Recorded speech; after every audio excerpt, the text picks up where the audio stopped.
Hello friend, good morning friends. Myself Hina Desai from Ashwamekh Vidyalaya. Today we discuss remaining lesson, Unit 7, Read Fun. How does it smell? We learn how we can smell.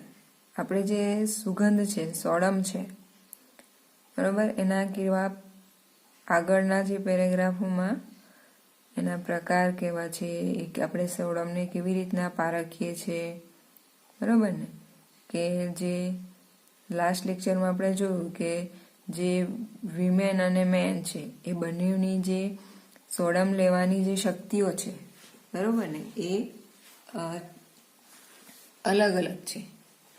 આપણે જોઈ ગયા કે જે પુરુષોની જે ઇન્દ્રિયો છે સ્વાદ પારખવા માટેની, એના કરતાં જે સ્ત્રીઓની જે સુગંધ લેવાની જે ક્ષમતા છે એ કેવી છે, વધારે તીવ્ર હોય છે. પછી આપણે એ પણ જોયું કે એ કેવી રીતના નષ્ટ પામે.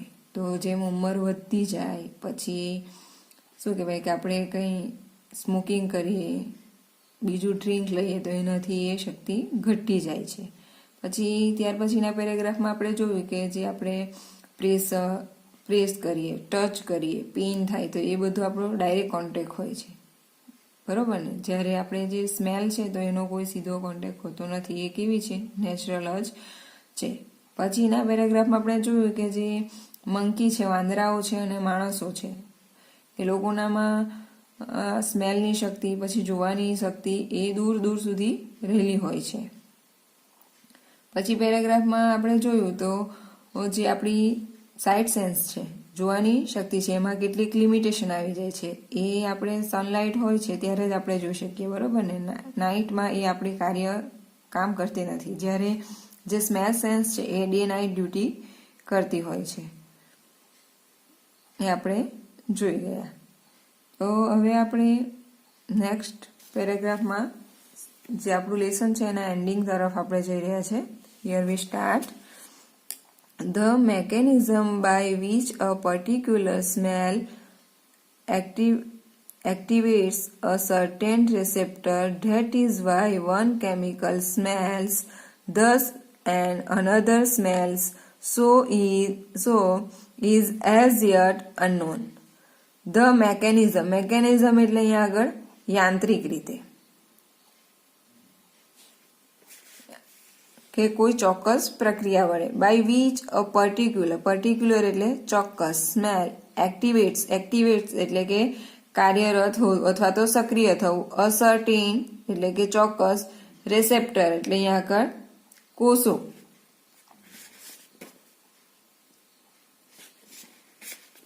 કે કોઈ ચોક્કસ જે પર્ટિક્યુલર સ્મેલ્સ છે, જે ચોક્કસ પ્રકારની જે સ્મેલ છે, જે ગંધ છે, બરોબર ને, સુગંધ છે, એને એક્ટિવેટ એટલે કે એને સક્રિય કરવા માટે કોઈ સર્ટીન રેસેપ્ટર, કોઈ ચોક્કસ પ્રકારના કોષો હોય છે કે જે પ્રક્રિયા જેના વડે કોઈ ચોક્કસ ગંધ, આપણે જે સુગંધ છે એને ગ્રહણ કરી શકીએ, પારખી શકીએ, બરોબર, એવા એને સક્રિય કરે છે. That is why one chemical smells thus and another smells so is yet unknown. કે તેથી જ કોઈ કેમિકલ છે, કોઈ પદાર્થ છે, એની જે સુગંધ છે કે એની જે ગંધ છે, thus કેવી છે, and another smells અને બીજો જે અને એ પદાર્થની બીજી જે સ્મેલ છે, so is yet unknown અને તેથી તે કેવી છે, હજુ સુધી અજાણ છે. કે એકની ગંધ કેવી છે તેનાથી બીજાની ગંધ કેવી અલગ હોય છે, એટલે એ બંને ગંધ એકબીજાથી અજાણ છે. રિસન્ટલી એટલે કે તાજેતરમાં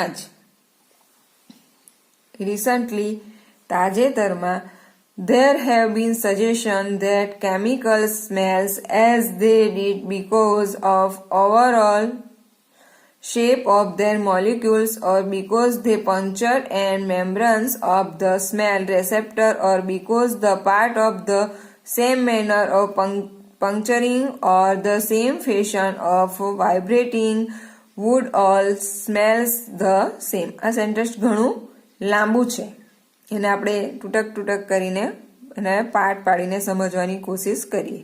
રિસન્ટલી એટલે કે તાજેતરમાં જ. ધેર હેવ સજેશન એટલે સૂચનો. ધેટ કેમિકલ્સ એટલે પદાર્થ અને સ્મેલ્સ એટલે કે એની ગંધ. એઝ ધે ડીડ બીકોઝ એટલે કારણ.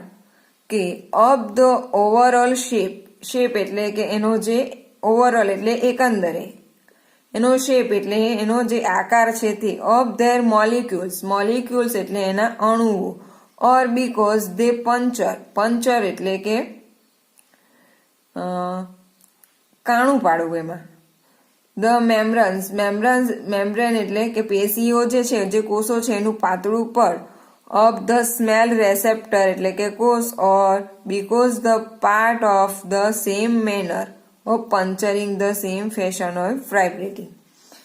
અહીંયા એવું કહેવામાં આવે કે તાજેતરમાં recently there have been suggestion કે તાજેતરમાં એવા સૂચનો થયા છે કે that chemical smell as they did જે કોઈ પણ જે કેમિકલ છે પદાર્થ છે એ સ્મેલ કરે છે. બીકોઝ કારણ કે of the overall shape of their molecules કે જેની જે રાસાયણિક જે એના કણો છે એ એકંદરે જે બધા એના કણો એમાં જે અણુઓ રહેલા છે મોલિક્યુલ્સ રહેલા છે એના કણો પર આધારિત એની સ્મેલ રહેલી છે. ઓર અથવા બીકોઝ ધે પંચર અથવા તો તેમાં શું જે અણુઓ છે બરોબર ને મોલિક્યુલ્સ છે તો એના શેપને આધારે એના કેમિકલની ગંધ નક્કી થાય છે. અથવા તો ધે પંચર ધ મેમ્બ્રેન અથવા તો તેમાં કાણું પડે છે જે પેશીઓનું પાતળું પડ છે એની અંદર કાણું પડી ગયેલું હોય તો એનાથી એ સ્મેલ આવે છે.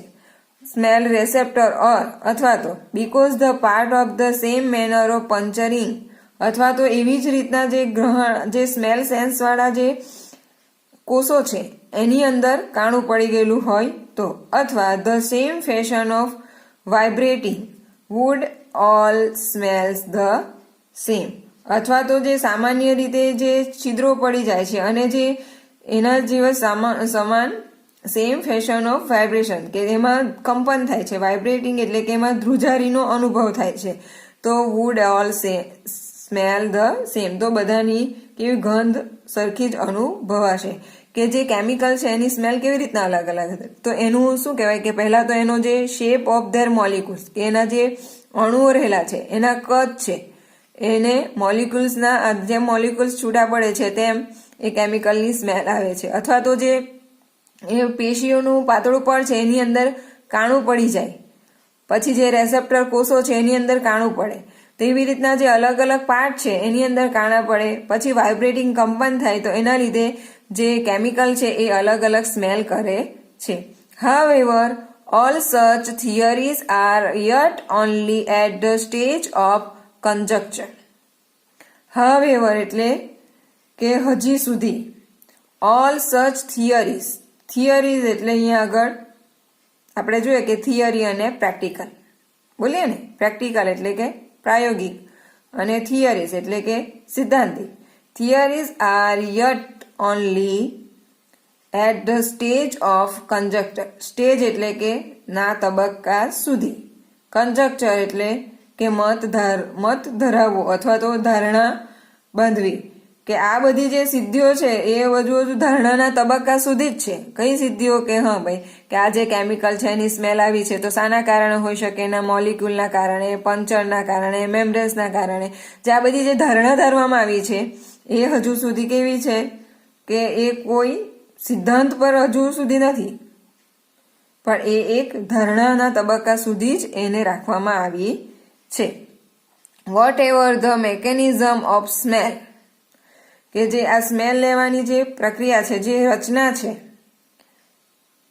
The sense itself is most remarkable કે તે કેવી છે રિમાર્કેબલ એટલે કે ચોક્કસ યાદગાર જે અસાધારણ છે. કઈ કે whatever the mechanism of smell the sense itself is most remarkable કે એ ખૂબ જ રીતે યાદગાર છે કે એના એ કેવી છે અસાધારણ છે. ઓલ્ધો some human sense can be outdone by mechanical devices smell cannot.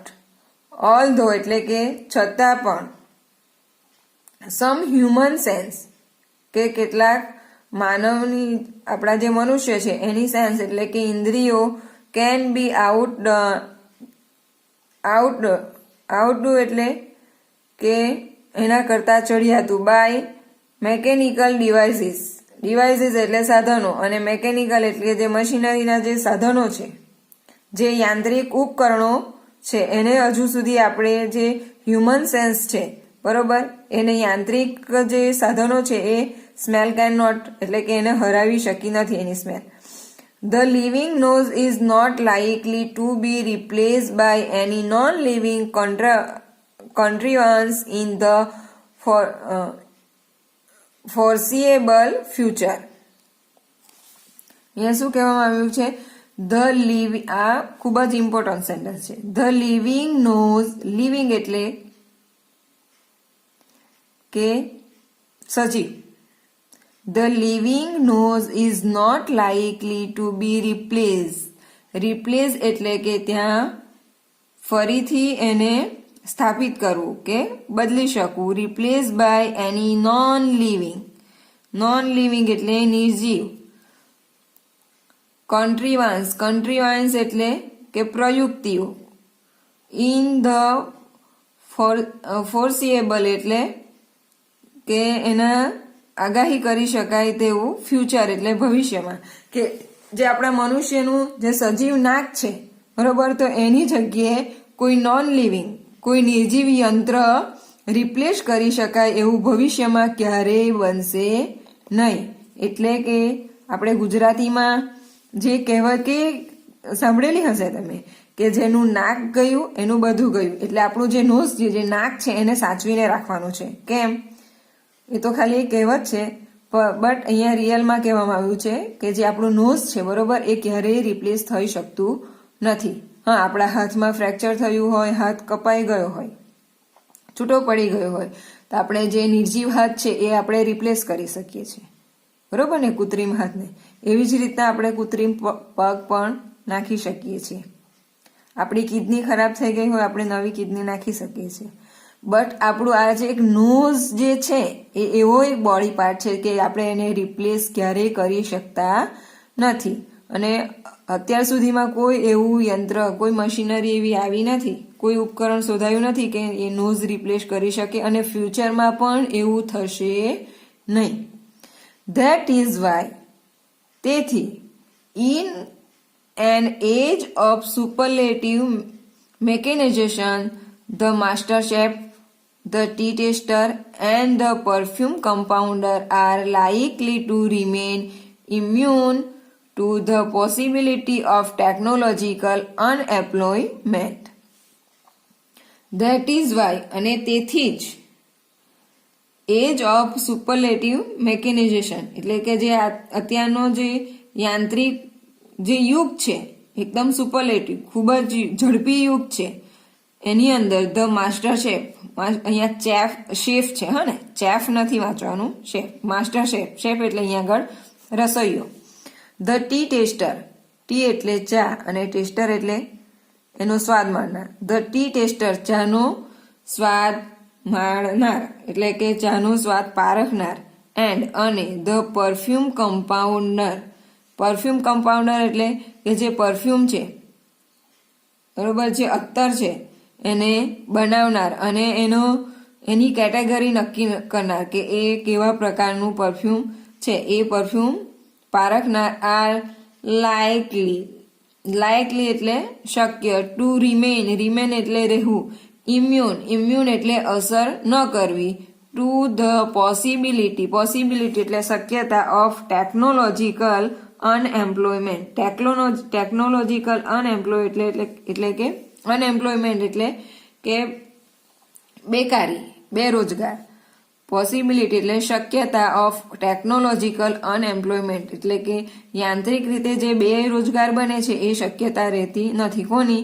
That is why in the age of superlative mechanisation the master chef કે જે રસોઈ બનાવનાર છે તે, ધ ટી ટેસ્ટર એટલે ચાનો સ્વાદ માણનાર છે તે, એન્ડ અ પરફ્યુમ કમ્પાઉન્ડર, એટલે કે જે પરફ્યુમ જે છે, જે અત્તર બનાવનાર છે, બરોબર, એ લોકો ક્યારેય પણ જે ગમે તેટલો ઝડપી યાંત્રિક યુગ આવે તો તેની અંદર પર બેરોજગાર બની શકશે નહીં. આપણે જોઈએ છે કે હાલના જમાનામાં જે યંત્રોનું જે માનવીઓનું સ્થાન હતું તે કોણે લઈ લીધું છે? યંત્રોએ. બરોબર ને, કે જ્યાં 10 માણસોને કામ કરે ત્યાં એક યંત્ર મૂકી દેવામાં આવે, એક સાધન, તો તે ફટાફટ તે 10 માણસનું કામ એક યંત્ર કરી શકે છે. પરંતુ અહીંયા આગળ શું, આપણું નોઝ જે છે, નાક છે, એનું જગ્યા કોઈ લઈ શકતું નથી. એટલા માટે જ આપણે જે રસોઈયાઓ છે, બરોબર ને, એનો સ્વાદ માણવા માટે આપણી નાકની જરૂર છે, બરોબર. તેવી જ રીતના ટી ટેસ્ટર, ચાનો સ્વાદ માણવા માટે નાકની જરૂર છે. અને પરફ્યુમ કમ્પાઉન્ડર, તો આવા જે વ્યક્તિઓ છે કે જે સોડમ પારખનારાઓ છે, તો એ આ ટેકનિકલ યુગની અંદર ક્યારેય પણ બેરોજગાર બની શકે નહીં, એમને રોજગારી મળી જ રહે એવું કહેવામાં આવ્યું છે. તો ઓવરઓલ આ પાઠની અંદર આપણે જોઈએ તો એમાં આપણે સ્વાદની પરખ વિશે કહેવામાં આવ્યું છે કે આપણી જે સ્વાદ માટેની જે ઇન્દ્રિયો છે એ કેટલી સક્રિય છે એ કહેવામાં આવ્યું છે. આપણે જોઈ જઈએ ફટાફટ. તો આ લેસનની અંદર આપણે કઈ ઇન્દ્રિયોની ચર્ચા કરવામાં આવી છે? તો આપણી જે શ્વાસેન્દ્રિયો છે, સ્મેલ ઓફ સેન્સ છે, ટેસ્ટ ઓફ સેન્સ છે, બરોબર, પછી ટચ છે, પ્રેશર છે, પેન છે. આ જે ઇન્દ્રિયો છે, સેન્સ છે, એના વિશે આ લેસનની અંદર કહેવામાં આવ્યું છે. પછી કે કમ્પેરિઝન કરવામાં આવ્યું છે કે મેન અને વુમેન. તો મેન અને વિમેન છે એ બંનેની અંદરથી કોની સ્મેલ ઓફ સેન્સ વધારે સારી છે એ ડિસ્કસ કરવામાં આવ્યું છે. પછી human being and monkey and human being and dog, એટલે હ્યુમન બીંગ અને જે એનિમલ છે તો એ બંને વચ્ચે જે સ્મેલ સેન્સ છે એમાં કેવો ડિફરન્સ છે એના વિશે કહેવામાં આવ્યું છે. અને આપણે લાસ્ટમાં જોઈએ તો આપણું જે નોઝ છે, જે લિવિંગ છે, એ ક્યારેય રિપ્લેસેબલ થતું નથી, એના વિશે કહેવામાં આવ્યું છે. સો here we finish our lesson. I hope you all are understand. Okay, now next lesson, next period we discuss about comprehension. Okay, have a nice day.